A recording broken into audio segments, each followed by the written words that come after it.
Docs! Welcome back to the Future Docs podcast. My name's Brianna, and on this episode, I'm going to be sharing with you guys my story time and why I had to take the MCAT 3 times.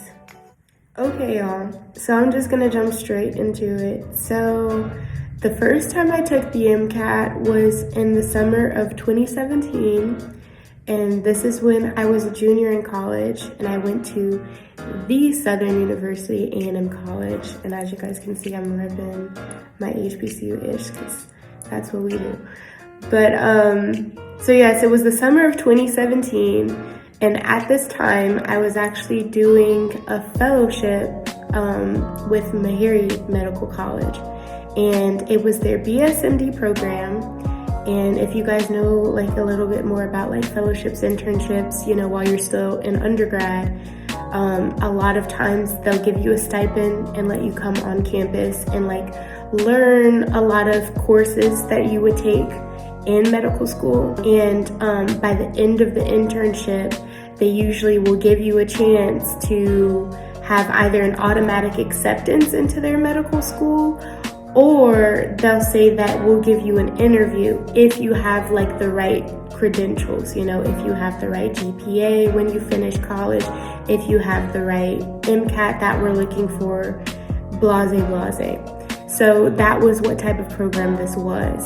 And after I completed the program in 2017, my stipulation in order to get an interview was that I needed to have at least a 494 on the MCAT. And fortunately for this specific internship that Meharry had, they gave you preparatory courses. Like we took the Princeton review course, and I think we studied for like 3 or 4 weeks. And then after I was done with the internship, I had like 2 or 3 weeks to continue studying for the MCAT before I had to go back to school to start the fall semester. So it was crazy. Like I was studying like a mad woman. It didn't make any sense. But in my mind, I was like, okay, I just have to get a 494. I just have to get a 494 because that's just so easy, right? If anyone else is on like the MCAT struggle, like, oh my gosh, I could talk about this exam probably for the rest of my life. But anywho, I was struggling, even though I was doing the Princeton review course that they gave us, and I was studying like crazy those Princeton books. I was taking practice tests literally every week. I got 490s to no end. I couldn't stop getting 490s. Then like my score would get a little bit better. I'd get like a 492, a 493. Then I'm starting to get more confident, right? Because I'm like, okay, I just have to get a 494. I'm like right there. Like surely, you know, after I complete this program, you know, I have 2 more weeks to study, then I can pull off a 494. And so I finished that program, y'all, studied for 2 more weeks, 3 more weeks, set my date to take the MCAT, got my score back a month later. It was a 490, y'all. And, you know, from that experience, that's why if you go back to my first video, when I tell you guys my different tips, if I could go back before I took the MCAT 3 times, that is why I would really stress.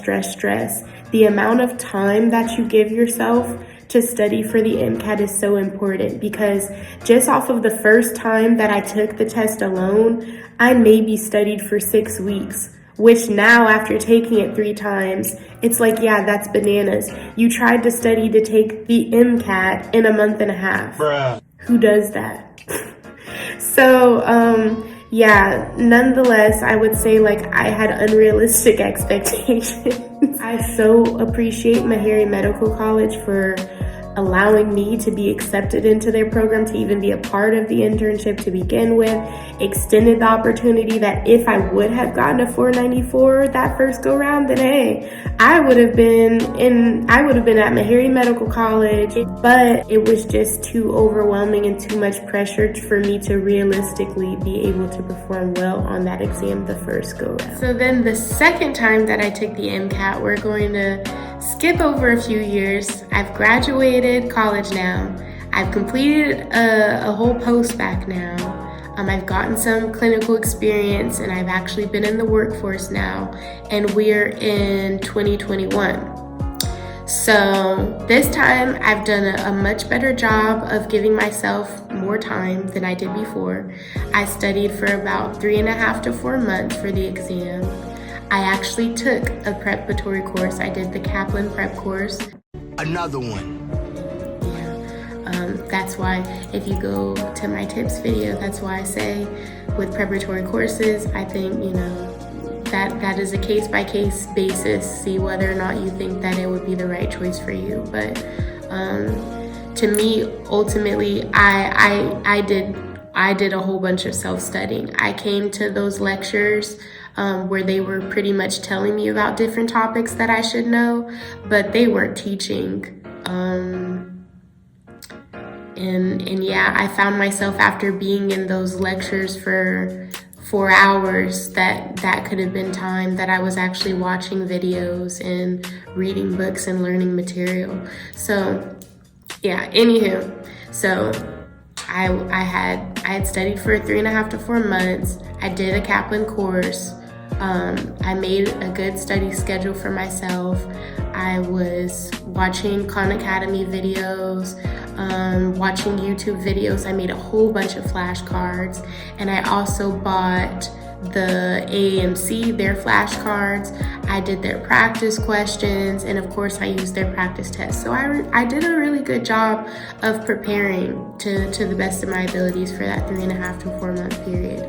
And then when I showed up on the test, I felt pretty confident, and I ended up getting a 499 the second time that I took the MCAT. So now we've gone from like a 490, that was the first time, to a 499. So that was a 9-point jump. So I was really extremely proud of myself,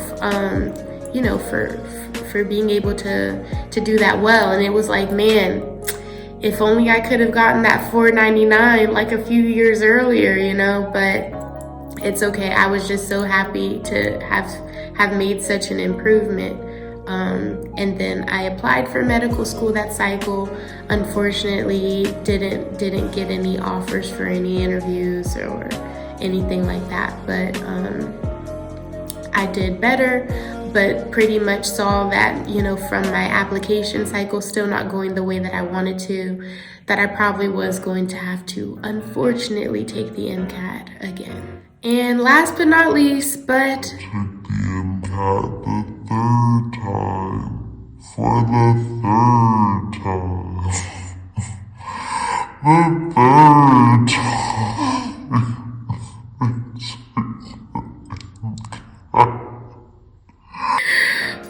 Y'all, I swear, you have to laugh to keep from crying. Forgive me, I'm sorry, I'm so goofy. I hope that that's okay with y'all. Literally the third time that I took the MCAT was in January of this year, and we're in 2023. And man, I gave studying for that test my all, my everything. I studied again for like another 3 months. It wasn't even 3.5 to 4 months. I should have known there. I only studied for 3 months, but I had been so diligent with my time. Like, I started studying back in like October, November, December. Yeah, October, November, December was when I studied, so that I could take my test in January, and then I could be, I could really get ahead of the ball for when the application cycle would open in May, because that would give me enough time to get my scores back, 1, and then 2, be able to already pre-write all of my secondary application questions, the things that you really should do you know, so you can apply early and increase your odds of getting accepted as much as possible. So that was my game plan, right? So studied well in advance back in October. Made a good study schedule, like literally had it written out. Like Monday I'm studying biochem, then Tuesday I'm studying some cars and then some chemistry. Like, you know, I did the whole thing. I used all the materials that I mentioned in my previous video. I think I took in total like, I think maybe 9 practice tests, 9 or 10 practice tests, somewhere around there. So I took a lot of practice tests, and you guys, like, you could not tell me that I wasn't finna do well on this exam. I kept seeing like an upward trend, like with my test scores. It went from, I started right back, like, you know, at like a 490, 498, 499. And I'm like, okay, that's not too bad, because that's the last score that I got. So that's where I started. And then like it took me so long to get over that 499 hump and actually get a 500. Oh my goodness, if anyone else like has experienced like the difficulty it is getting over like that 499 hump and getting a 500 and beyond, please just raise your hand in the chat, like put the raise hand emoji, because it's like that was my struggle. I could not break that 499 for anything, and I don't know why. It took me probably 2 months into studying for me to finally be able to break it. And that was after taking probably 4 or 5 practice tests, because I just kept getting 499, 499, 498, 497, 499. And I'm like, good Lord, we ain't never gonna, we ain't never gonna get a 500. But, thank the Lord, praise God, like finally broke it, got like a 502. I'm like, oh my God, is that the light at the end of the tunnel? Like, oh my gosh, I'm like, y'all, I'm finna do something now. I'm like, okay, let me not get like another 502 or even higher than this, because it is on. I'm like, I already know. I'm like, I got it now, I got it. Sure enough, like I take another practice test, 503, 505. The highest score I ever got, which was like 2 weeks before I took the real exam, was a 506. And I'm like, I'm ready. Like at this point, surely with my positive trajectory and with just me breaking the 500 mark now, like 3-4 times, like surely I can take the test and be able to break a 500 this time. But I don't know what was going on that day when it was my actual test day, but something in me just felt off. And I don't know, it was so strange, but I wasn't feeling like hyped up. Like, you know how you need to be before you're about to have like a sports event? Whaley has landed several of those inside low kicks. I wasn't feeling like that. I was off, and I really wish that I had given myself like more of a pep talk while I was on the drive to the testing center. But hey, you live and you learn. But I went and I took the test, and it was challenging. It was challenging. I remember it was definitely heavier on like the chem physics, like as far as being more difficult. That section was a bit more difficult, and that's the first section that you start with. So it's like if you complete that section, you're like, oh man, that was hard. I don't know how I did on that section. Then that can completely tank your momentum moving forward. But I will say I did a good job of saying, okay, you know, that section, we did that. Moving on to the next, you know, which are things that you learn, you know, as you keep taking practice tests when you're preparing. Cars was okay. It was but it it was kind of hard too, I'm not gonna lie. And cars kind of for me would be a bit of a hit or a miss. So those two sections were kind of tricky. And then biochem, I felt like it was normal.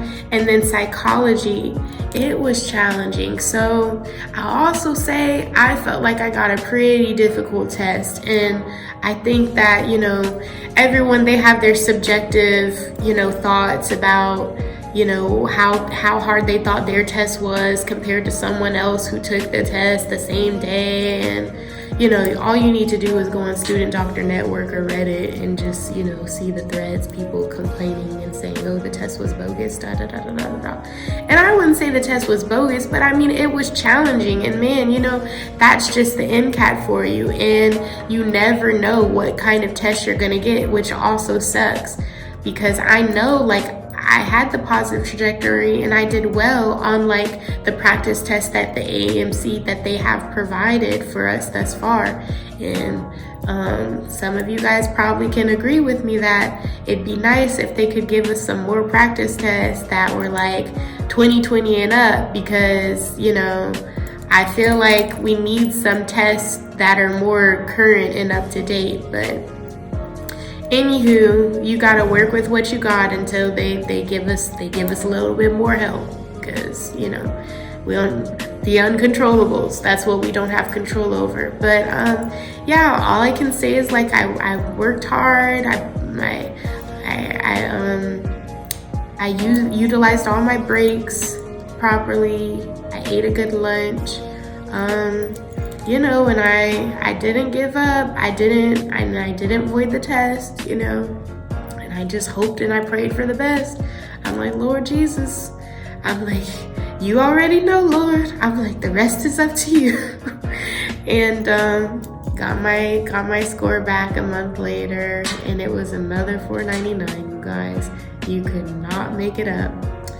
So I literally went from a 490 to a 499 to another 499, and I just could not, for the life of me, break that 500 mark when it came to the final score on the MCAT. So that is really my story time with how I ended up taking the MCAT 3 times.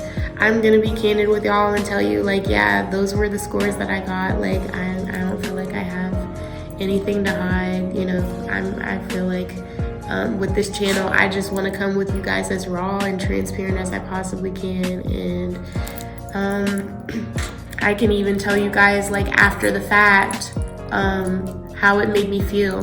If you guys want, I could make that a whole nother video and tell you about how I pulled myself up by the bootstraps and said, you know what, forget it. Like, I am more than my score. Like, I'm still going to apply this cycle, because right now, you guys, I am currently, I still, even with another 499 like on my record, I still said, hey, I'm going to reapply, and I'm going to get all of my secondaries in order. I still kept with my same original plan. I was like, hey, well, it is what it is.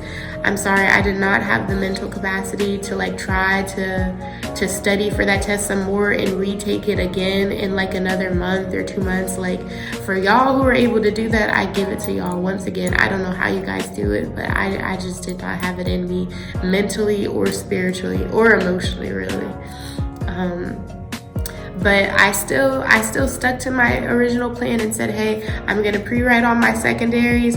I'm gonna make sure that my experiences are crispy. My personal statement was fire. Like, I made sure that I had other advisors to read over it and look over it for me. So yeah, I still submitted. I submitted my application really early too. If the cycle opened May 11th, I believe, or somewhere around that, I probably submitted all of my applications like the next day, if not the day of. And so I'm gonna keep you guys posted with how the application cycle goes for me. So let's hope that you guys continue to pray for me. I know I'll be praying for you guys wherever you are on your med school journeys. On your pre-med journeys. Like, I am rooting for all of us, like everyone who says that they want to be a doctor. specifically minorities, Black and brown individuals like myself. Like, we can do this, you guys. We got it. I know it's really difficult, but we just got to keep being persistent. Keep being persistent. Don't take no for an answer. For me, that's how you get a yes. You don't take no for an answer. So I will see you guys very soon in the next video. I hope you guys enjoyed this. If you have any questions, let me know. If you guys want me to do like another video, like I said, once again, telling you about how little hurt my heart was after I got that $4.99 for the second time, then let me know. I'll be more than happy to make another video about it. So on that note, I hope you guys take care of yourselves and have a wonderful day or a good night. Okay, bye. I'm feeling vibes on